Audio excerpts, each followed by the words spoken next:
approach to calling plays in the preseason? Because you always hear how it's vanilla, you don't want to show too much, but obviously you want to see things. So just curious, how do you approach it? Yeah, there's a good combination of that. Just giving the guys enough stuff that they can execute that fits what whatever the defense is presenting, and then there's also those plays that you want to be able to evaluate.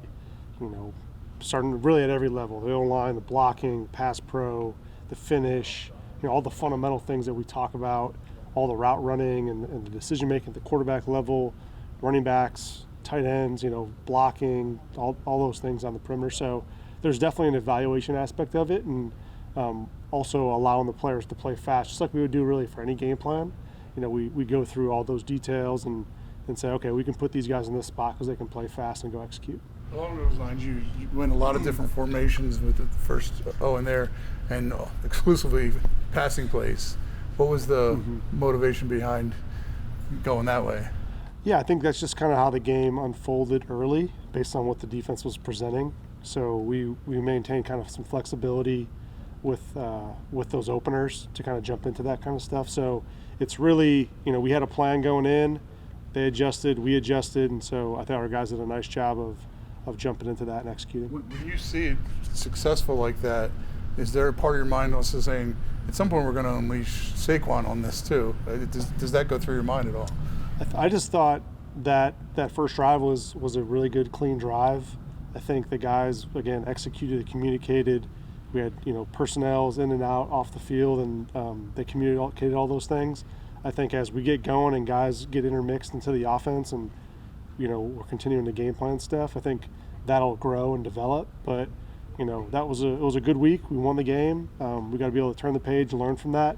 And then, we have a game this week that we're solely focused on. What did you learn from Daniel's performance in that quick opening drive? I thought Daniel did a nice job executing. He was in there. He was really decisive. I thought he got the guys in and out of the huddle quickly. We played with some tempo. So those are things that I think he's been doing really all off season and in training camp, just having a really good tempo with the guys. And again, it was a nice drive. Are you comfortable this season running Daniel as much or maybe more compared to last year, or would you guys rather see this become more of a drop back, kind of pass heavier downfield offense? Yeah, I don't know if I could say one way or the other. I think each week's going to be a little bit different. Each week's going to have to we're going to have to decide how we want to handle that based on how they present their defensive structure. So some weeks maybe a little bit more, some weeks maybe a little bit less. Then depending on how the game goes and what their adjustments are in game, then we have to be able to adjust. So it's really a fluid, and on offense, there's a lot of fluidity to it. So you got to make sure you go through all these things in training camp, so you have stuff in your back pocket that you can pull from, and guys that they can go and adjust to and go and execute in the game. Mike, you don't obviously go into this game heavy game planning, and you do what you do, right?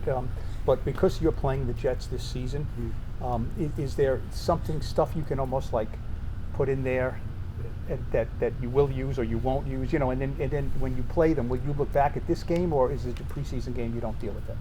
Yeah, you'll try and take any bit of information you can get, whether it was a matchup, whether it was a formation, a front, a look. So you take all that information, and I think I don't know exactly when we play them, but it's later in the season. So you'll definitely want to look back at that, just like any of the teams in our division that we'll want to look back at and see how they played certain things. So it's a constant. You're trying to constantly learn from the past and learn if there's things you can do for the future matchups. Yeah, but that's something you hit down the road, but we've certainly thought about it, as we're putting together the game plan for this week. And sometimes can you put something in there just because you're playing them, and say just because, and maybe that's something you would never do in a game, or Well, I don't know if I would think of it that way. I think you always want to put the players in the best position to be successful, so you never want to put them in a bad position. So I think we think we put together a really good plan, and so we got to go and give ourselves an opportunity to go execute it well. You guys threw a little wrinkle into the guard thing this week by playing Lewinsky in left guard. What was the motivation behind that, and how has he looked at that position? Yeah, it's all a part of really the eval process, and Dave's and Joe, we're all working together on evaluating all the guys, not just the guards, but you're talking about receivers playing inside and the slot and outside. So running backs playing out in the perimeter. So there's just a lot of things that we're evaluating to try and find each player's strengths and weakness. So I think when you look at all those things, like whether it's the interior linemen, whether it's the tackles, whether it's the receivers, running backs, quarterbacks, all those guys, it's just another evaluation tool. How did he look doing it? Yeah, I thought Chloe did a nice job. It's something that he's done in his past prior teams. So it was just another look and another opportunity to see what he had there. Mike, as a quarterback yourself, what does Rodgers do that's just so different and so elite compared to even just the other greats? Yeah, I mean, I think his resume speaks for himself. Super Bowl winner, multiple MVPs. I mean, he does a nice job getting the ball out on, blitzes rarely hit him. I think he knows where his outlets are. He can get himself in and out of a good play, or get him out of a bad play into a good play. I mean, he's just a really high-level elite quarterback. So he's one of those guys that you look at at kind of the pinnacle of what quarterback play looks like. He's one of those type of guys. Last year was your first time as a play caller. This is your second time you've been through it. Like, did you do anything different this offseason? Any studies or just anything, based on the experience you had last year compared to where you are? Yeah, I did a lot of self-eval. You look back at the things that maybe you want back from a call perspective, or you look back at some of the situations that you're in, and maybe you would do something a little bit differently. So definitely a lot of self-eval. Definitely a lot of work through with the players that we have, and the players that we were building around, and players that we had on the current offense, and figuring out their strengths. So it was a constant process this summer and working through all that, but it was good. I think we came out with a good plan for the spring, came out with a good plan for the training camp, and so we're working through that right now, and hopefully it sets us up for the season. It's always talk about how players are more comfortable in year 2 in the system. Does it work the other way? You're more comfortable because you have a lot of these players back? Absolutely. The communications, the language, I think just your normal routine is also so familiar too. So all of those things really, I think, match up. With Rodgers for a second, back to that. I mean, he's 39 years old. He's older than you. You're very young. How impressive is it that he could still sling it like that and has arm strength kind of at 39 years old?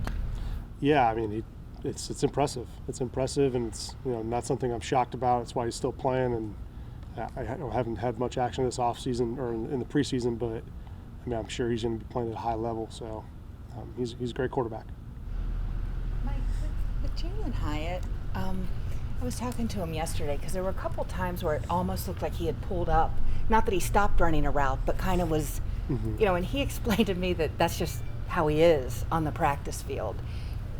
Are there times like with a player like that, are you also learning a little bit about a guy like that who, you've coached now for a while, but not a long while? Yeah, I think each player's different, and so you're trying to find a connection with these guys on the field, off the field, and then you're trying to also get them to get on the same page of what we expect and what we what our standards are on offense. And so that's just part of the process. You got young players who come from all different parts of the country, all different types of teams, and so you try to get them integrated into our program and help them understand what it looks like to be a pro, and all those guys are doing a really nice job of learning from the vets, and we have great vets around that help with that. I was going to say, where is he kind of on the learning curve of on his way to being a really complete and good receiver? Yeah, I mean, he's right on schedule where he's at. I mean, he's growing. He's a young player. He's learning every single day, and I think that's been his mindset. Is for young players, you don't want to ever think like it's got to be perfect every single day. Obviously, you want to have like an excellence type mindset, but it's not going to be perfect. It's not going to be clean every single day. It's just the reality of football. It's too fluid. So I think what you do is you take some of the good things that happen, you build on that, and then all the things that maybe aren't as clean. That's our job as coaches to make sure we get them the right information so he can improve. We'll take 2 more if we have them. Like some of the guys have said in a good way, Daniel's been more vocal this year, this camp. Do you see that same thing, like him kind of taking charge, taking command in a different way? Yeah, I'd agree with that. I think he's voicing his opinions. I think and that's a good thing, because that means he's more comfortable with not only just the offense, but just with the guys around him. So I think that's all plus. Mike, obviously Saquon is a known commodity. You know him, you've coached him, you guys know what he is. or at least what he was last year in your offense. Presumably, you're not going to see him in a game on Saturday, and then it's going to be on opening night. Do you envision what this new offense is going to look like with Saquon in there, and how easy is it to look at it and imagine him being the one that's on the field versus, no slight to any of the other guys, but we know he's a special talent. Yeah, I think, again, that's probably a little bit too far down the road. Pretty much just focused on this game right now. Right. But all those thoughts and things that we've been building throughout the offseason will, eventually come together. But our main focus is on this week.